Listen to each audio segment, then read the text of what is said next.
Hi everyone, this is Logan Waggoner and my presentation on digital signage. Digital signage is a communication technology that is widely used, but we often overlook it because it's just something that we've come to expect. Digital signage, or DS, has many benefits and advantages over traditional signage, and I will further explain those throughout this presentation. We can find DS pretty much everywhere we go, like airports, hospitals, malls, other retail outlets, and schools. From this overview, I hope you get a better understanding of the technology itself, how it has evolved from traditional signage, what the primary purposes are, and how the features like AI has enhanced the user experience. According to Digital Screen Media Association, the definition of digital signage basically breaks down to three main components. The first is an electronic screen display like an LCD, LED, or projector. The second is the content itself, the communication or advertising message that was created. And the third is the management system, so the content management software that is created to help convey or deliver the content to a targeted audience. Comparing digital signage versus traditional, there are many benefits of using digital over traditional. However, many companies prefer to remain with traditional methods due to their simplicity and lower costs. Nonetheless, research indicates that businesses delaying the transition to digital are missing out on better returns on investment. This is due to digital technology's capability to track audience interactions, boost engagement, and provide options for displaying multiple media messages at once. There are three main types of digital signs: point of sale, point of wait, and point of transit. Point of sale signs are just like how they sound. Their purpose is to display items and services that are for sale, and restaurant ordering boards are good examples. Point of wait signs are placed in areas where there is a lag time or longer dwelling times, and can sometimes be more detailed because viewers will have more time to devote to seeing them. Examples are waiting rooms, elevators, and taxi rides. Finally, point of transit signs are those that market to people on the move. These advertisement signs must be eye-catching, concise, and captivating. Areas where you will see these are airports, billboards when traveling, and in downtown areas for walkers. Okay, so for the background on digital signage, we're going to go through the backstory. And the evolution of digital signage starts by looking back at the progression of traditional signage. The first illuminated signs appeared in 1840 at P.T. Barnum's museum using gas. Electricity and light bulbs later simplified illumination that led to neon signs in the 1920s. In 1965, at Houston Astros Stadium, a scoreboard made advertising history for its use of 50,000 lights to display messages. And while billboards have been around since the 1800s, the addition of light bulbs in the 1920s improved their night visibility and provided more opportunities to be seen.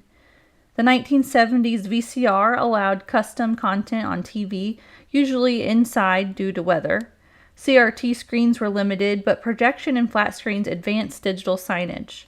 In 1970, inventor James Ferguson developed the first functional LCD technology and was used in wristwatches.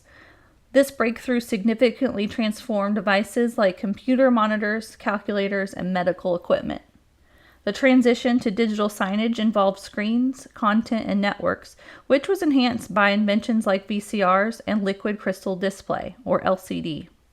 While plasma displays were developed in the 1960s, they faced size and color limitations, and it wasn't until the mid-90s, when high-definition monitors appeared, that truly enhanced signage readability. Content management systems continued to evolve from VCRs to DVD players and media servers to what we use today, like digital formats including JPEG, MP3, remote cloud servers through the internet, and more. Now that you have the backstory on the evolution of digital signage technology, next I will discuss the primary benefits and purposes for DS. The primary benefit is its enhanced communication and deliverability. The content that is provided is more tailored to a targeted audience, bringing forth a more positive experience on both the retailer side and consumer side.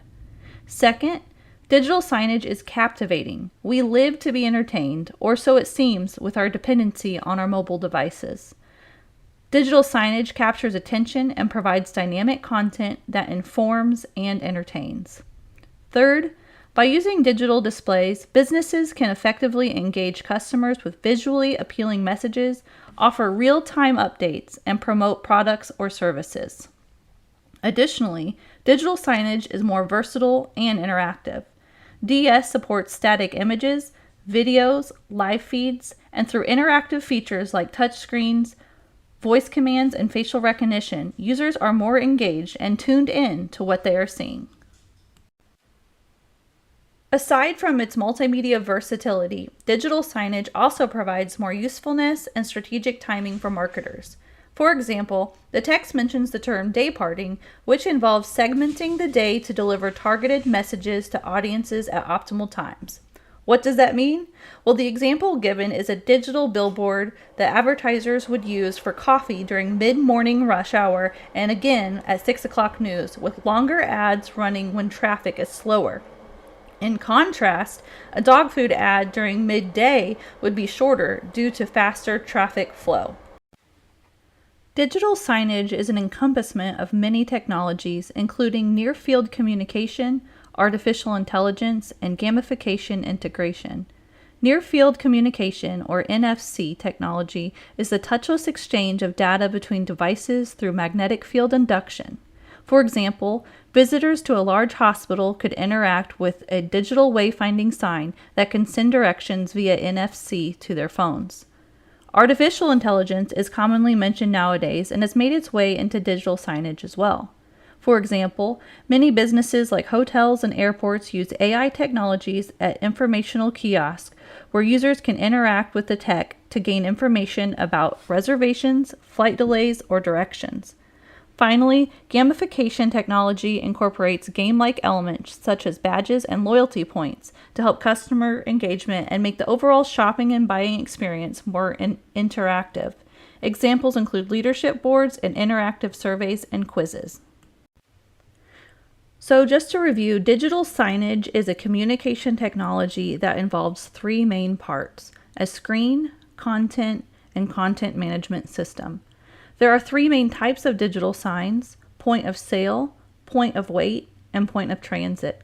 The evolution from traditional signage to digital signage illustrates how technology is always using its current place to build a step or transition for the next. Right now, digital signage is stepping toward more use of near-field communication, artificial intelligence, and gamification to increase engagement and provide entertainment-rich content that helps businesses stand out. Thank you all for following along in this presentation. To research this topic further, check out the references I used on the last slide. Thank you and God bless.